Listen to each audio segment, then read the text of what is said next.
They would say afterward that the Duke of Ravensmere gave the order the way another man might tell a servant to trim a lamp, without heat, without apology, in the middle of a room full of people who had come to eat his goose and drink his wine and pretend they had not heard him at all.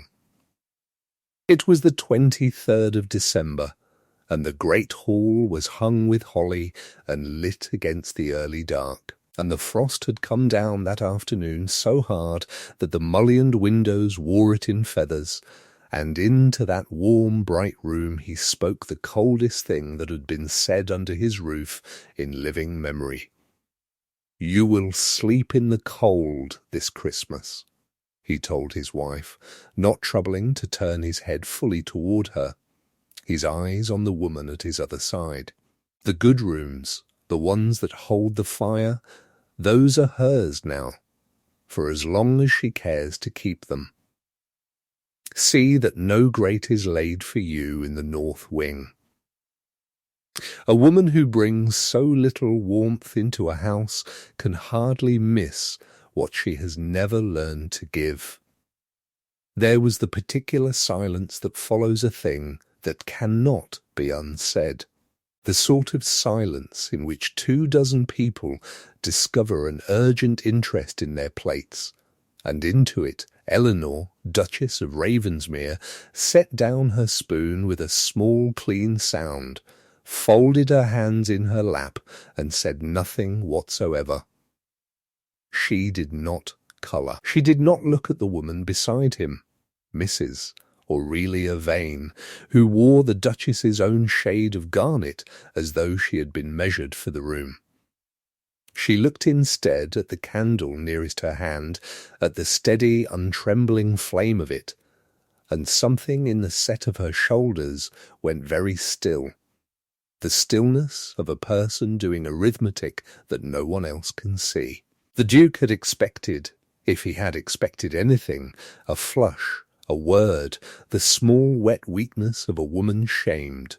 He received instead a nod so slight it might have been the settling of a bird, and the words, evenly spoken, "As you wish, your grace." And then she resumed her supper as if he had asked her to pass the salt. It unsettled him more than weeping would have, though he would not have admitted that even to himself, not then. Not for a long while after. Mrs. Vane laughed her low pretty laugh, and remarked that the north wing had such character in winter, and the guests, grateful for anyone to break the ice, laughed with her, and the meal went on. It is worth saying what the room was, so that you understand the size of the thing that was done in it. It was a room that had cost the Ravensmeres 400 years to make, hung with the portraits of duchesses who had presided over that table before Eleanor, and would, in the ordinary course of things, have presided after her, women painted in ermine and pearl, with the particular untroubled gaze of people who have never doubted their place for an instant.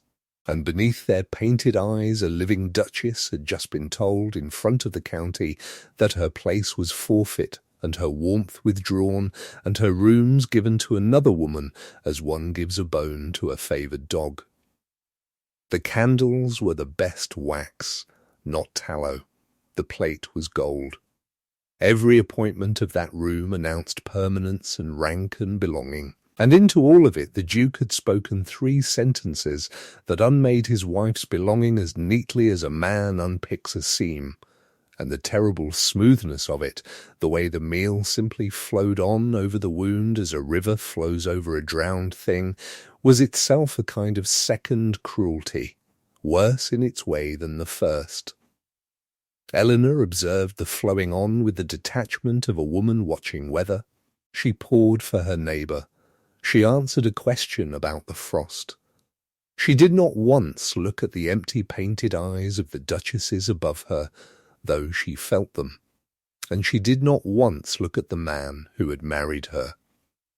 But Mr. Pruitt, the steward, standing at the sideboard with a decanter he had forgotten he was holding, would recall for the rest of his life that the Duchess ate every course, complimented the cook's chestnut sauce by name, and rose at the proper hour with her back as straight as a ship's mast, and that she had, in all of it, the look not of a woman defeated, but of a woman who has finally been handed the one fact she was waiting for. If you have ever been made small in front of people who ought to have defended you, if you have ever stood in a warm room and felt yourself become suddenly, deliberately, a stranger to it, told without being told that your place had been quietly given to someone else, then you already know the thing Eleanor knew as she climbed the cold stair that night, and you will understand why she did not argue, and why she did not cry where anyone could see. Perhaps you are watching this from a place where the winter is long.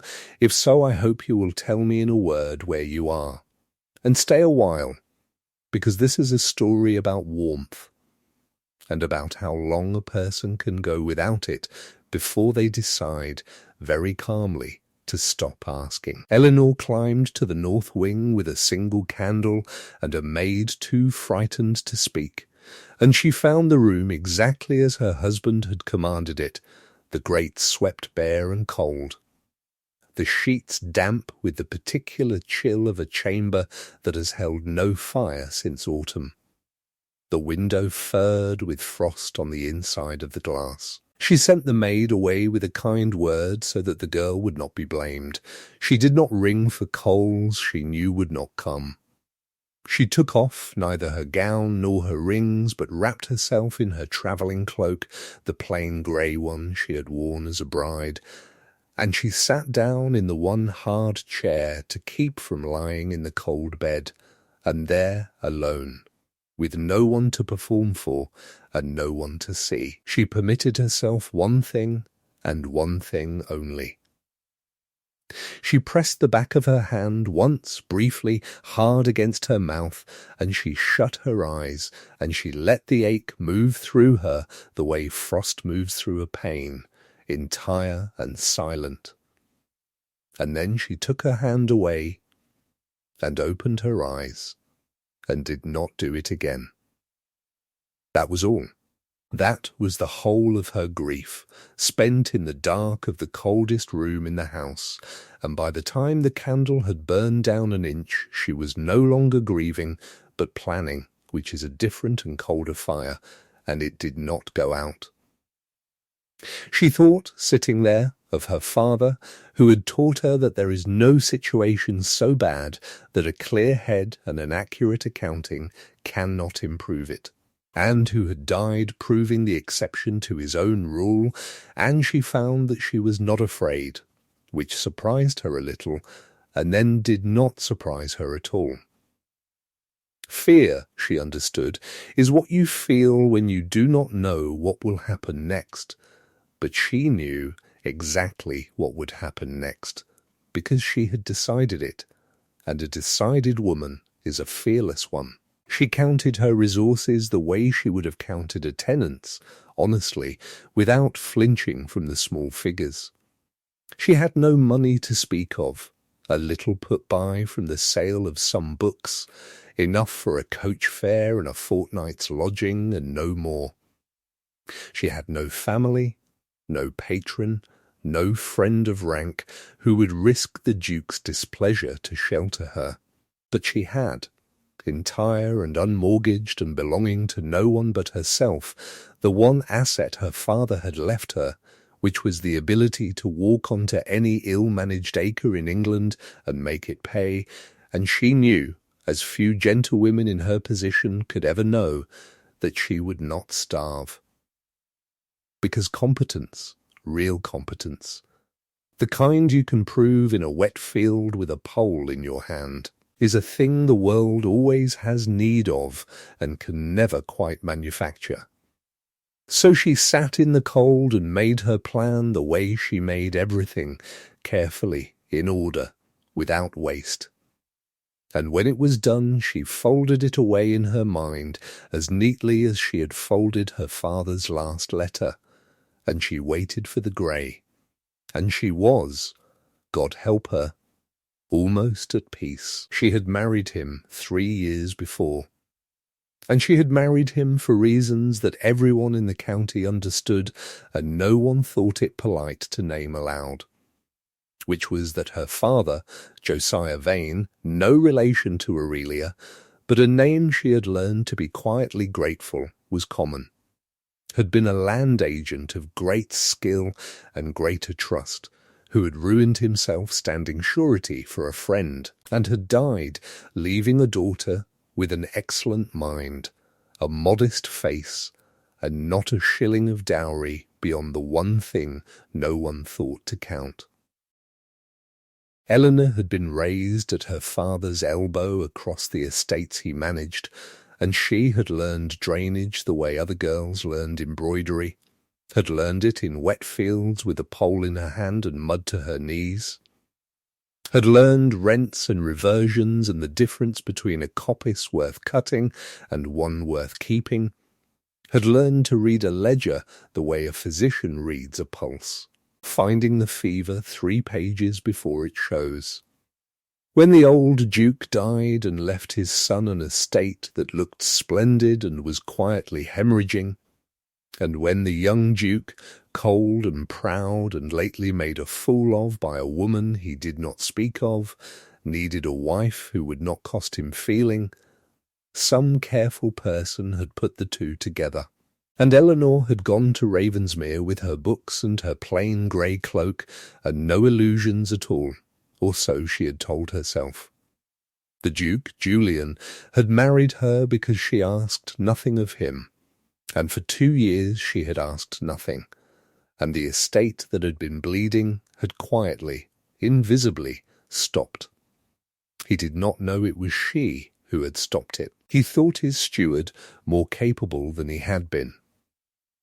He did not read the margins of his own account books, and so he did not know that the hand in those margins, the small precise annotations that turned a failing rent roll into a solvent one, was hers, or that Mr. Pruitt brought her every difficult decision over the morning chocolate she poured, or that the new drainage in the low meadow that had added £90 a year to the estate had been surveyed by his wife on a cold morning while he was still asleep.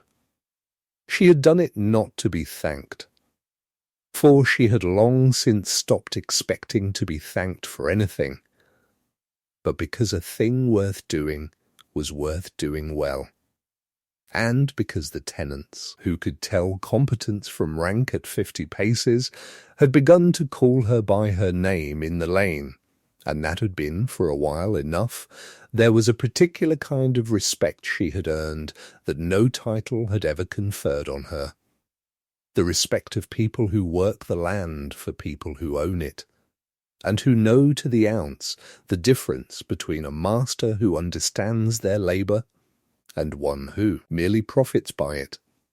Old Higgs, whose family had farmed the Ravensmere low ground for 140 years, had told her once, leaning on a gate, with the frank equality of a man who has decided you will do, that she was the first of the great house in his memory who had ever come down into the wet to see a thing for herself before deciding it, and that her father, whoever he had been, had done a proper job of her. She had kept that sentence the way she kept the memory of the lamp. It had cost Higgs nothing to say, and it had been worth more to her than the sapphires. This was the shape of her life before the frost came down. A woman of no fortune and no family, married for her usefulness and valued for none of it by the one person whose valuation she had begun, foolishly, to want, but valued rightly, in the lanes and the farmyards and the estate room, by everyone whose good opinion was earned rather than inherited, and she had told herself, and had almost believed, that a life could be built out of that alone, out of work well done and the quiet regard of working people, and that she needed nothing from the cold proud man in the great house but the freedom to be useful under his roof. She had almost believed it. That was the danger. A woman who wants nothing cannot be wounded. A woman who has begun, against her own better judgment, to want one small thing has handed a weapon to the one person able to use it, and Eleanor had handed hers over so quietly that even she had not noticed the transfer until the night he used it. It had not always been only enough. That was the part she did not like to look at, even now, sitting in the cold with her breath showing.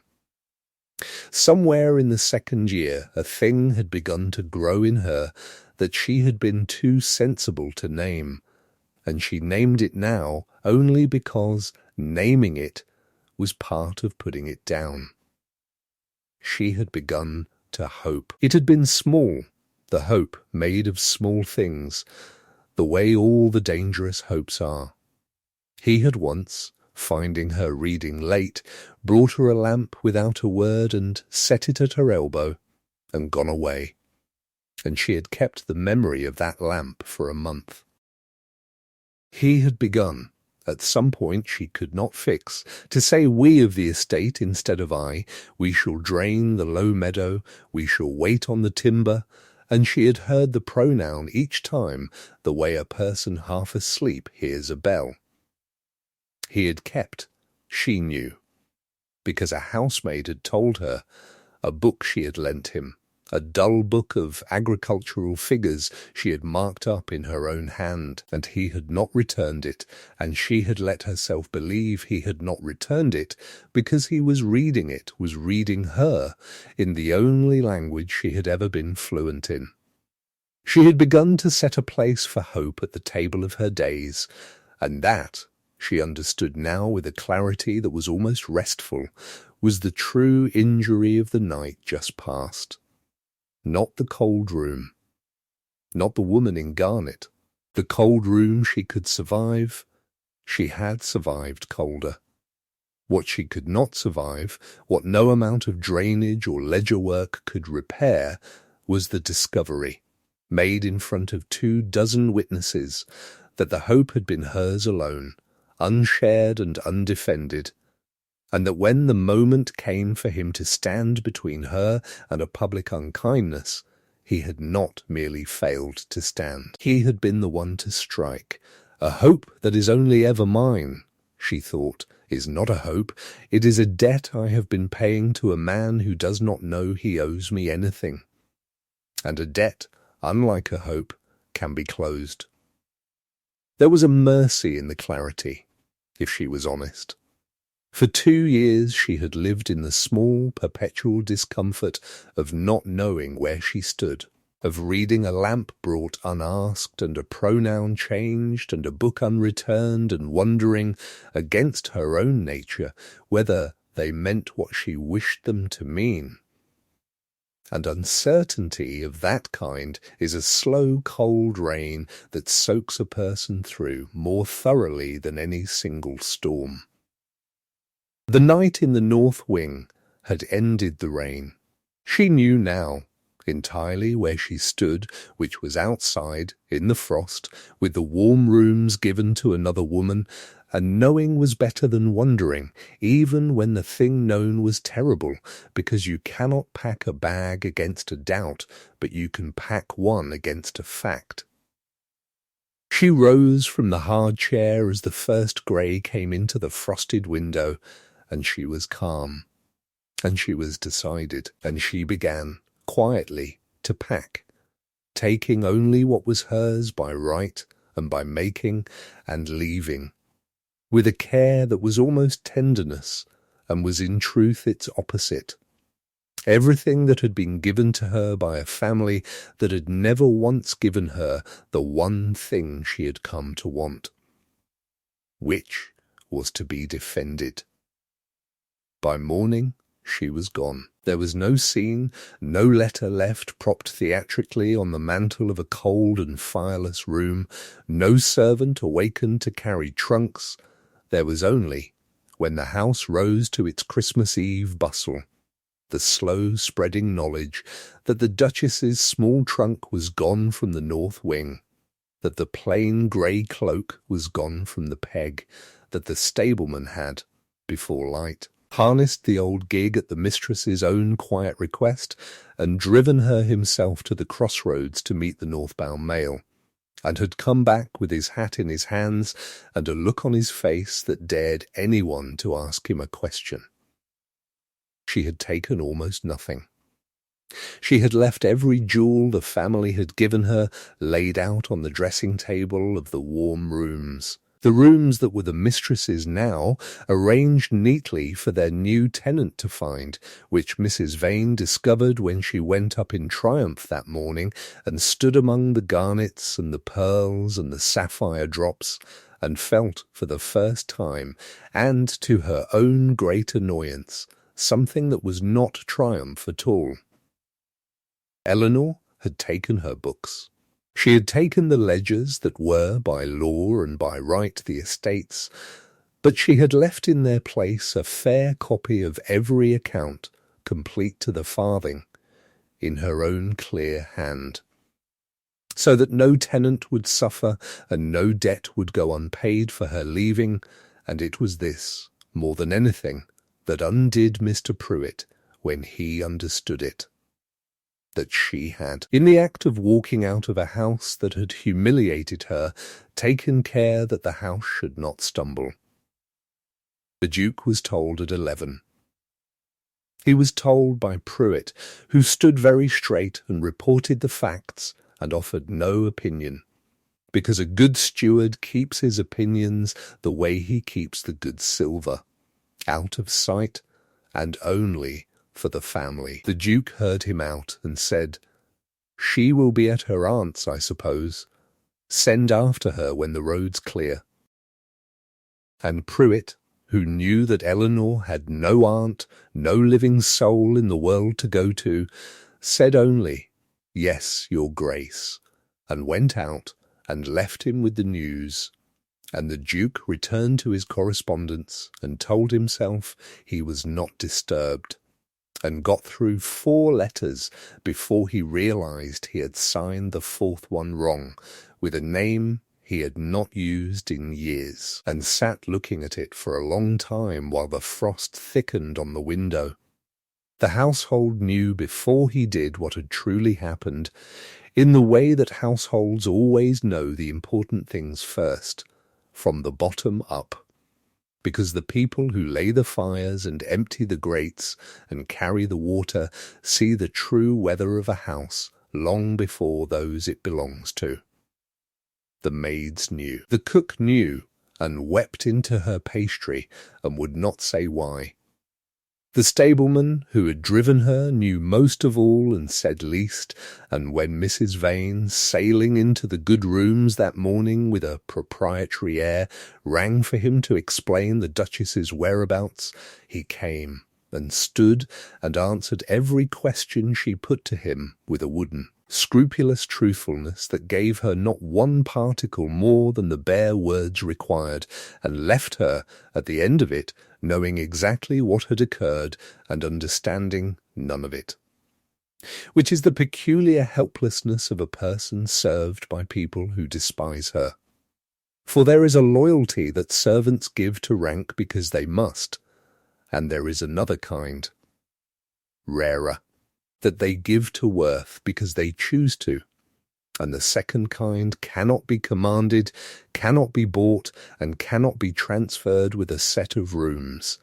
And Mrs. Vane discovered that first Christmas morning, amid the pearls and the sapphires the Duchess had left laid out for her, that she had inherited the first kind entirely and the second kind not at all, and that the difference between them was the difference between being obeyed and being served, and that she would spend her whole time under that roof on the wrong side of it.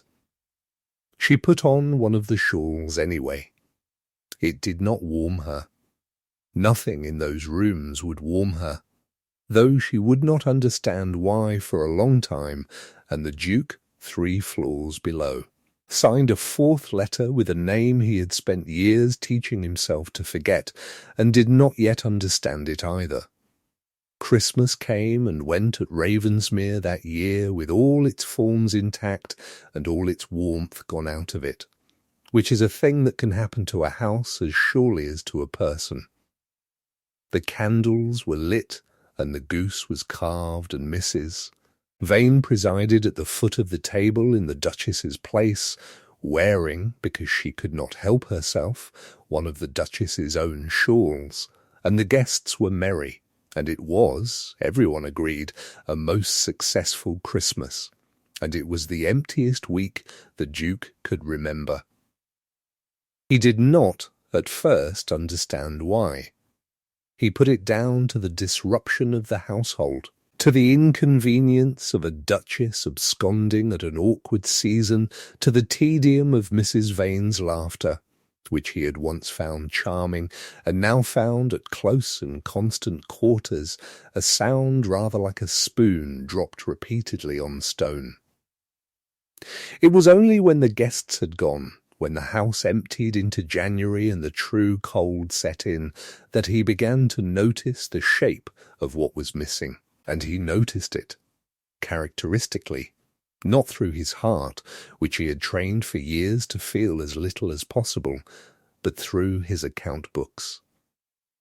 He went into the estate room one grey afternoon to settle a matter of timber with Pruitt, and he opened the great ledger, and he found himself reading the margins.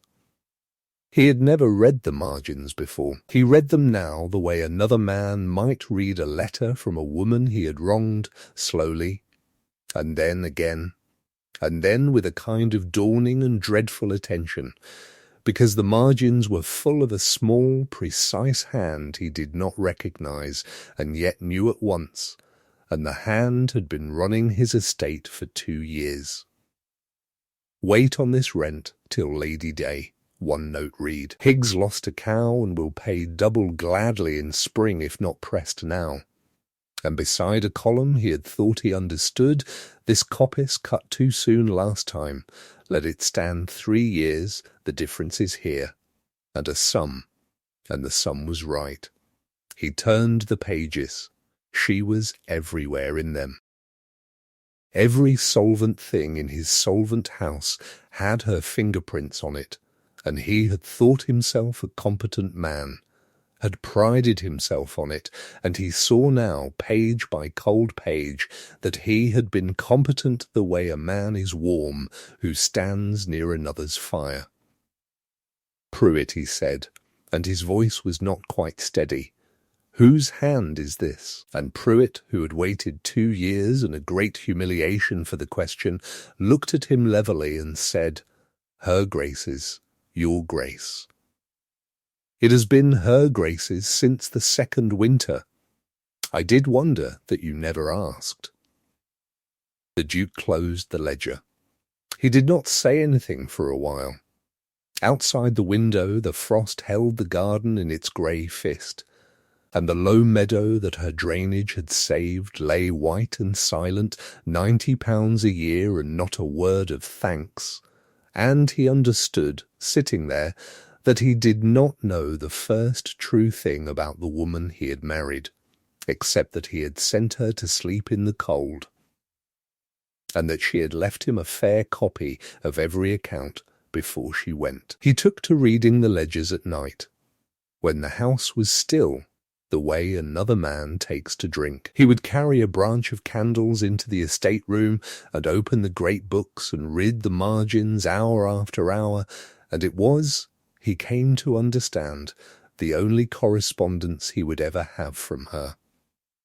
A correspondence conducted over 2 years in a language he had been too proud to learn to read, every entry a small sentence about a life he had shared a roof with, and never once entered. He learned her mind through her figures the way you might learn a person through their letters after their death, and the analogy troubled him because she was not dead, she was merely gone by his own hand, and the difference between a woman you have lost and a woman you have thrown away is that the second loss admits of no comfort at all, being wholly your own doing. He found in one ledger a page where she had worked out 3 separate ways of relieving a family through a bad harvest and chosen the one that preserved the tenant's dignity over the one that saved the most money. And beside it, in the smaller hand she used for herself, a note that was not accounting at all, that said only, "A man will bear being helped if you let him keep his pride. And remember it, and pay it back double when he can. Take the pride from him, and you have made an enemy and a beggar at one stroke." He read that sentence 12 times. He thought about the north wing. He thought about a room full of guests and a woman with her hands folded in her lap. And he understood that his wife had written down, in the margin of an account book, the exact principle he had violated against her own person, that she had known better than he did how to treat a struggling stranger, and that he had treated her, his own wife, worse than she would have permitted him to treat the poorest tenant on the estate. He closed the book that night and did not open another for a week, because there is only so much of yourself a man can read at one sitting. The reckoning, once begun, would not leave him alone, and it was made worse, or better, by the 2 people in his house least willing to spare him. The first was his great-aunt, the Dowager Lady Honoria, who was 78 and had buried 2 husbands and all patients for foolishness some decades before, and who arrived at Ravensmere in the 2nd week of January uninvited, in a fur that had been fashionable under a previous king, planted her stick on the hall flags, and announced that she had come to see what he had done with his wife. She found the household running like a clock that has lost its keeper, correct in every part and dead at the centre, and she found her great-nephew grown thin and quiet and short with the servants, and she found Mrs. Vane installed in the good rooms, and she took all of this in over one dinner and delivered her verdict over the second. "You had," she said, spearing a chestnut with the deliberation of a woman who has decided to be cruel and intends to enjoy it, "the rarest thing a man in your position is ever offered, which is a wife who wanted nothing from you and was worth everything. And you gave her rooms to your light-o'-love and sent her to freeze in the north wing at Christmas, and now you sit there looking like a whipped dog and expect me to be sorry for you." He said that it was not so simple.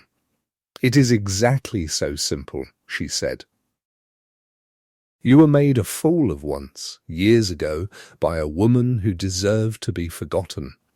And you decided that the way to be safe was to feel nothing and let no one close enough to cost you.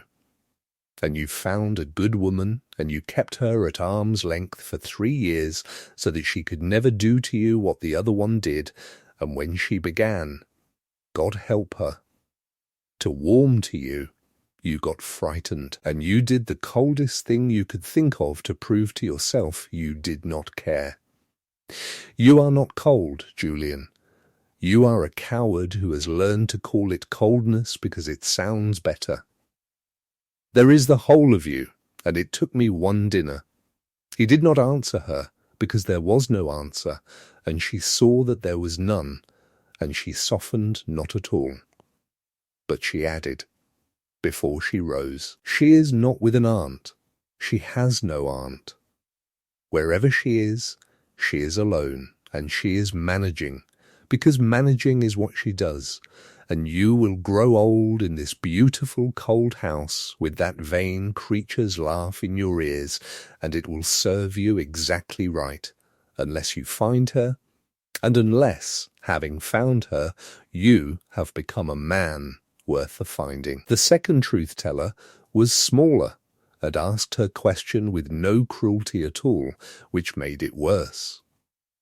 His ward, Cecilia, called Sissy, 9 years old and orphaned into his keeping by a cousin's death, had loved the Duchess with the fierce private loyalty of a child who has found the one adult in a large house who answers questions honestly. She had said nothing for weeks. Then one evening, sitting on the hearthrug in the library where the Duchess had used to help her with her sums, she looked up at him with her mother's grey eyes and asked Uncle Julian, "When we are unkind to someone, and they go away, and we are sorry, is it too late? Or is being sorry the first part of it?" He opened his mouth to give her a comfortable answer and found he could not lie to her. "I don't know, Sissy," he said.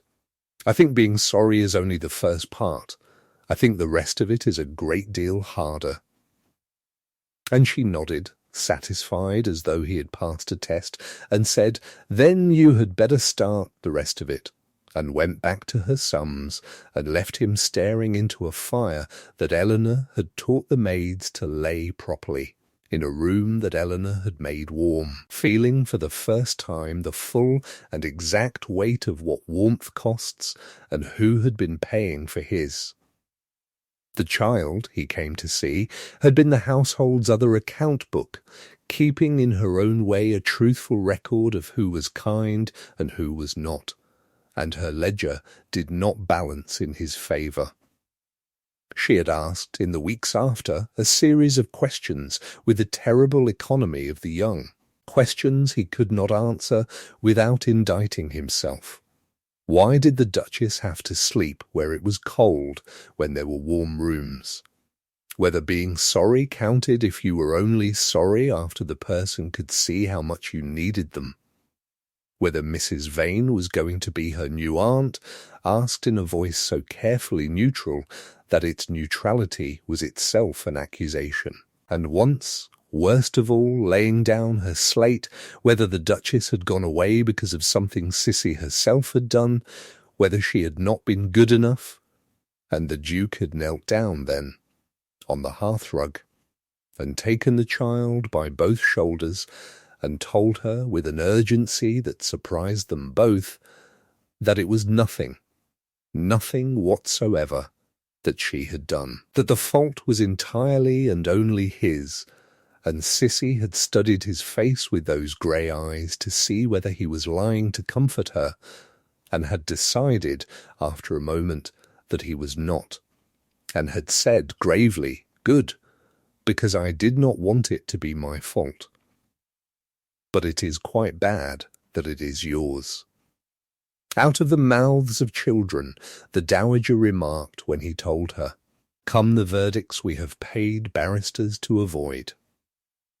He was learning that a house holds two kinds of truth, the kind the powerful agree to overlook, and the kind the powerless cannot help but see, and that the second kind is the only kind that ever changes anything, and that he had for years surrounded himself with people paid to overlook, and had mistaken their silence for the shape of the world. Mrs. Vane, for her part, had begun to understand that she had won a house and lost a footing, and being neither stupid nor, at bottom, wholly wicked, she played the only hand she had left, which was to press. She had come to Ravensmere as the widow of a spendthrift captain, with more beauty than income, and a very clear sense of what she was owed by a world that had let her be poor, and she had thought, when the Duke installed her in the good rooms before all his guests, that she had arrived at last. She had not counted on the cold that came after, the way the Duke stopped seeking her out, the way the servants obeyed her orders with a scrupulous, wounding correctness that somehow made her feel more like a guest each day, the way the child would leave a room when she entered it. So she pressed. She spoke, over cards, of how tiresome it was that the estate business still went to that steward and not through the mistress of the house as it ought, she suggested prettily. That the Duke settle certain of the Duchess's jewels on her, since the Duchess had so pointedly left them behind, she proposed, one evening in February, that the low meadow, which she had heard was so profitable, might be let to a cousin of hers on favourable terms. And the Duke, who 2 months before might have granted these things out of guilt or indifference, heard them now with the account books fresh in his mind and the small precise hand still legible behind his eyes, and he saw her at last entire. He saw that she had never once, in all her time under his roof, asked him a single question about anything that did not concern herself. That she did not know the name of one tenant or one field, that the woman he had shamed had loved his land better than this one loved him.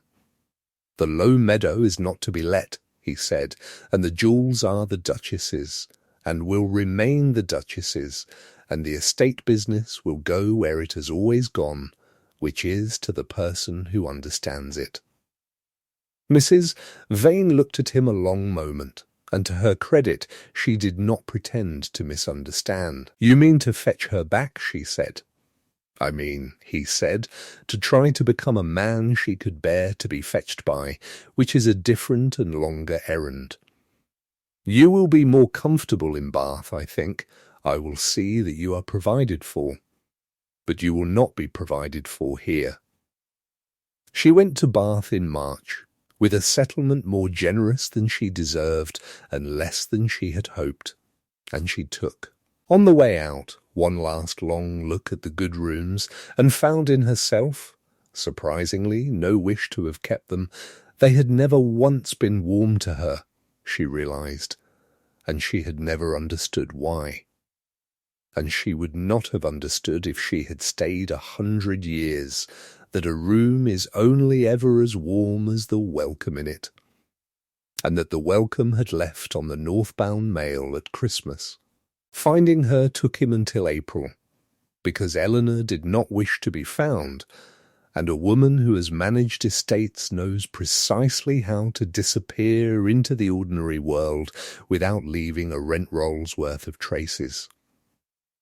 He did not send men after her, he understood, dimly at first and then completely, that to hunt her would be to commit the same offence in a new coat, to treat her as a possession mislaid rather than a person departed.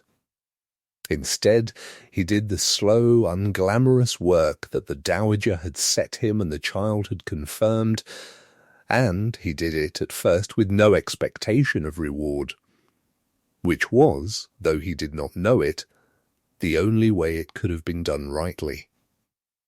He learned the estate himself, walking the fields she had walked, standing in the low meadow in the wet with Pruitt, while the man explained the drainage his wife had surveyed, and the Duke, who had never in his life been ignorant in front of a servant, made himself be ignorant, made himself ask, made himself write the answers down in a hand that grew, over the weeks, a little more like hers, small and careful, in the margins. He read her book of figures cover to cover and understood perhaps a third of it and went back and read it again.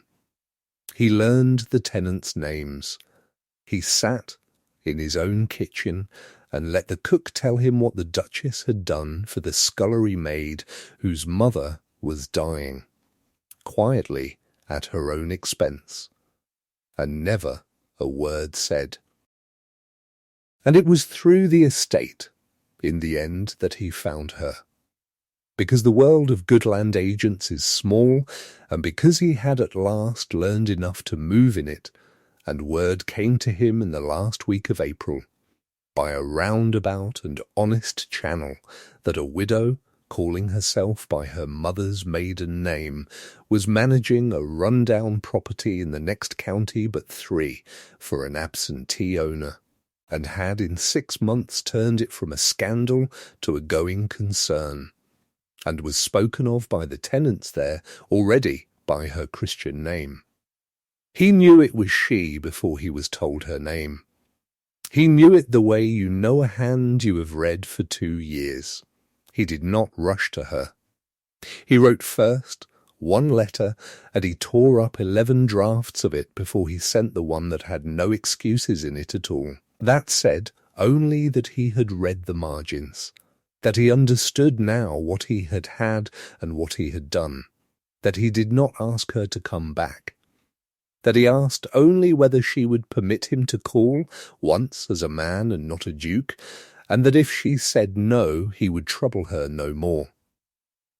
She let him wait 3 weeks for an answer, which was fair, and which he did not resent. Then she wrote back one line. He might call, she said, on the understanding that a visit was not a verdict. He drove himself in the old gig, the same one that had carried her to the mail coach, and he arrived on a mild grey afternoon in May with the hawthorn out in the hedges, the frost long gone out of the ground, and the whole country soft and green and thawed, and he found her in a muddy field with a pole in her hand, exactly as her father had taught her, and she straightened when she saw him, and did not smile and did not flinch, and waited for him to speak, and he found that all his rehearsing had left him, and that this was, perhaps, the point. He did not kneel, and he did not make a speech, and he was grateful afterward that he had done neither, because she would have despised both. He stood in the wet field with his good boots ruined, and he said the plain thing, which he had learnt at last was the only thing worth saying. "I sent you to sleep in the cold," he said, in front of people who should have seen me honour you, "because you had begun to matter to me, and it frightened me. And rather than let it frighten me, I made you pay for it. There is no better reason than that, and it is not a good one. You ran my house for 2 years and saved it, and I let a steward take the credit because I could not be bothered to read my own books, and I gave your rooms and your place to a woman who did not know the name of a single field. And when you left, you copied out every account so that no tenant would suffer for my cruelty. I have read those accounts every night since. I did not come to ask you to forgive me. I came to tell you that I know exactly what I did, and that I was a coward, and that being sorry, as a wiser person than me pointed out, is only the first part." She was quiet for a moment, leaning on her pole, and when she spoke her voice was as even as it had been the night he had shamed her, and he understood that the evenness was not coldness, but strength, that it had always been strength, and that he had mistaken it for coldness, because coldness was the only language he had known. "I did not leave because of the cold room," she said. "I have slept cold before, and worse than cold. I left because I discovered, in front of everyone, that I had begun to hope you might defend me, and that the hope was mine alone, and I do not pay debts to people who do not know they owe them. You want to know my conditions. Here they are, and I will say them once. I will not be defended grandly on occasions as a gesture. I have no use for a man who is kind when it is romantic and absent when it is Tuesday. You will defend my place ordinarily, as a matter of course, when it costs you nothing, and when it costs you something, in front of your friends and in front of servants and in front of no one at all. You will read your own books. You will not thank me for competence as though it were a surprise. You will simply expect it, the way I expect it of myself. And you will not ask me to come back on the strength of one wet afternoon and a pretty speech, because I do not believe in speeches. I believe in fortnights and Michaelmas quarters, and how a man behaves in February when no one is watching and there is nothing to be gained. Prove it over time, or do not prove it at all." And the Duke, who had come prepared to be forgiven and found instead that he was being examined, felt something in his chest that was not comfortable and was, he slowly realized, hope, the same dangerous thing he had killed in her at Christmas, alive now in him, and he said, Those are fair terms. I accept them, all of them. And I will not ask you again today. I will ask you at Michaelmas if I have earned it. And he took off his hat to her in the wet field and got back in the gig and drove away and left her leaning on her pole in the green-thawed world, watching him go, her face very still, doing arithmetic that no one else could see. He proved it over the summer and the autumn, and he proved it the only way that counted, which was dully, without an audience, in the small accumulating currency of Tuesdays. He wrote to her every week, letters full of the estate, of the harvest, of Higgs's cow that had calved twins, of the low meadow that had yielded better than her figures predicted, of Cissy's Latin and Cissy's questions, and he did not once, in any of them, ask her to come back. And he did not once, in any of them, lie or perform or reach for a fine phrase, and she answered, at first briefly and then less briefly, in the margin hand he had learned to read like weather. He defended her place when she was not there to see it, which was the truest test, because there was nothing to gain by it. When a neighbour at the assembly made a light remark about a duchess who did sums like a bailiff, the Duke said, into a suddenly attentive room, that his wife had saved his estate while he was too proud to read his own accounts, and that he would be obliged if the county would speak of her competence with the respect it had earned, and let the silence that followed teach the man his manners. When Pruitt brought a difficult decision about a widow's rent, the Duke did not decide it grandly. He wrote to Eleanor and asked what she would do, and did that, and told the widow whose judgment had spared her. And Cissy, who wrote to Eleanor in secret in a round, wobbling hand that Eleanor treasured more than she would say, reported all of it, faithfully, the way children report the things adults hope will get reported, so that Eleanor knew that the man was not performing for her because the child was watching what he did when he thought only the child was watching. And there is no better witness to a changed man than a truthful child. It was Cissy, in the end, who brought them the last of the way, because at Michaelmas the Duke, keeping his word, wrote and asked, plainly, whether he had earned the right to ask. And Eleanor, who had watched a whole season of Tuesdays and found them, to her own quiet astonishment, genuine, wrote back that he might come and ask her in person. And he came. And while he was still fumbling toward the question in the drawing-room of the little house she had made warm, Cissy, who had travelled with him, and could bear the suspense no longer, marched in and planted herself between them and said, he does read his books now, every night. And he asks Pruitt to say your name properly. And he crosses the whole room to stand next to your chair even when there is a nearer one. I have watched him do it, so please will you come home, because it is very cold there without you, and he has learnt, he really has, I promise. And Eleanor looked at the child, and then at the man, who had gone red and said nothing, and let the child speak, because the child was speaking truth. And she felt the last of the frost go out of a place in her that had been frozen since a night 3 winters gone, and she said to Cissy, but looking at Julian, then I had better come and keep the fires up, hadn't I, since it seems no one there can be trusted to lay them properly. And that was the whole of her yes, spoken in the language of warmth, which was the only language she had ever really trusted, and he heard it, and understood it, and did not spoil it with a speech.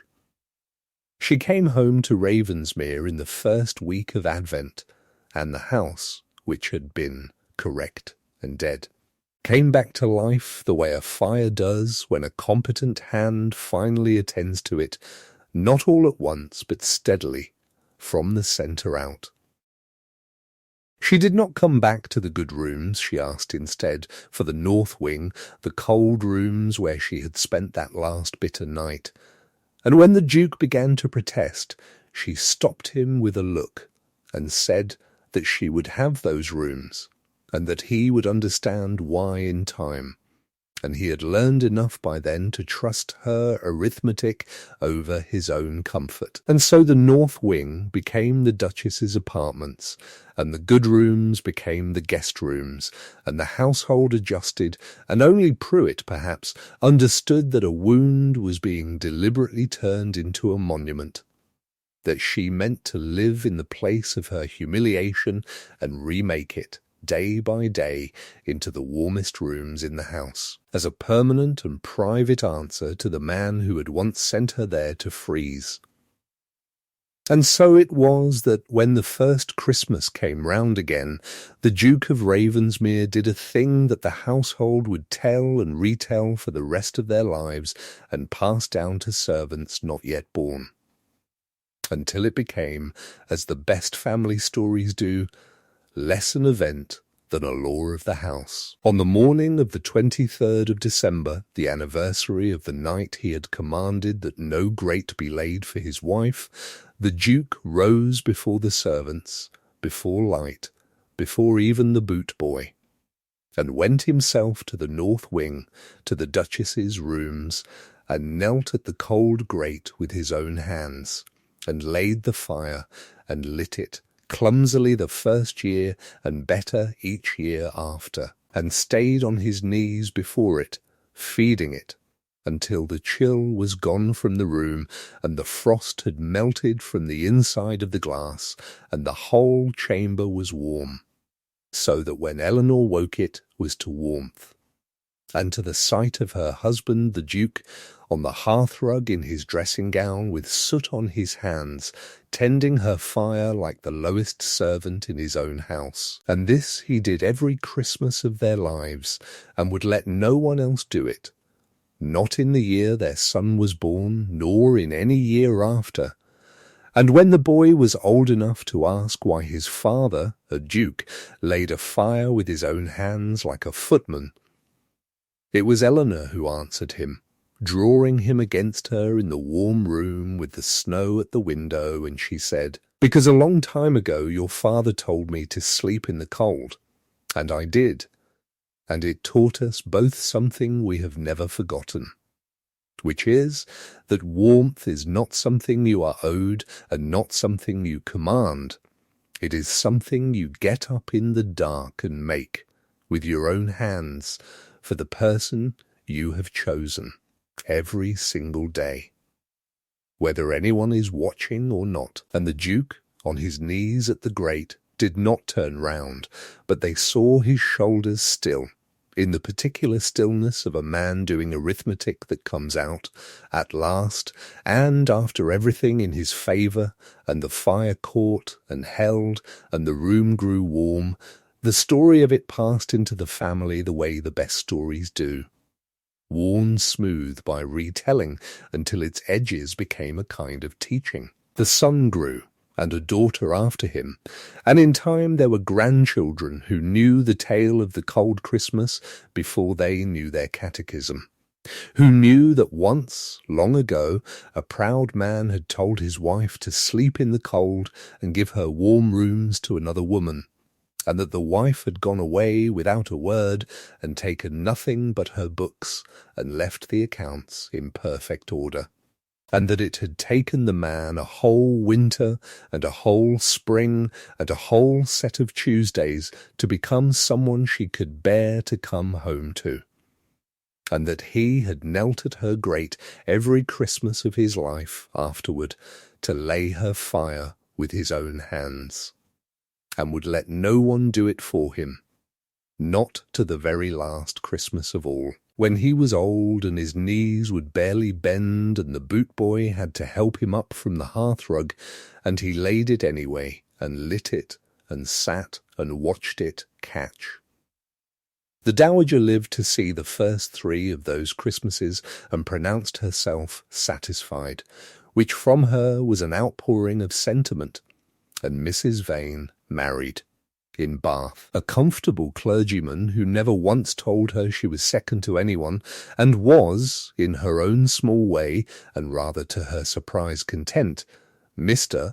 Pruitt kept the accounts until his hands shook too badly to hold the pen, and then the Duchess, who had never stopped keeping them really, kept them openly, and no one thought it strange, and the tenants called her by her name to the end of her days. And Sissy, who had asked whether being sorry was the first part or the whole of it, grew up to marry for love, and to keep, in her own house, in her own north wing, a fire that her husband learned, at her quiet insistence, to lay himself.